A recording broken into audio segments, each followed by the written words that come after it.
Dimitrius Johnson contre Borg. Là, ça va aller vite. On est dans le 5e round, 3 minutes à peu près dans le 5e round et dernier round. Catégorie légère. Donc, il est dans le dos. Il a un contrôle saisie de tronc dans le dos. Il met de la pression vers l'avant, vers la cage. Donc, il va le surprendre sûrement en le ramenant en arrière parce qu'il fait, voilà, là, je me pose. Il n'a pas à chercher à pousser directement la personne en arrière parce que sinon, il va s'y opposer. C'est un combattant, il s'oppose à ce que tu fais. Il a mis un peu 2-3 actions vers la cage avec l'épaule. Donc, ça veut dire qu'il va le tirer en arrière. Et là, une fois qu'il est en arrière, la personne va faire quoi?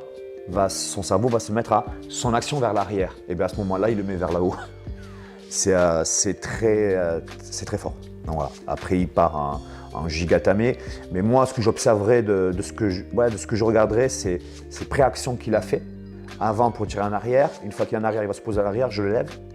Et la deuxième chose importante, c'est parfois j'entends des discussions où qui est le meilleur, où on croit que parce que tu as battu quelqu'un que tu es meilleur techniquement, ça n'a rien à voir. Il y a un facteur qui est très important, la surprise.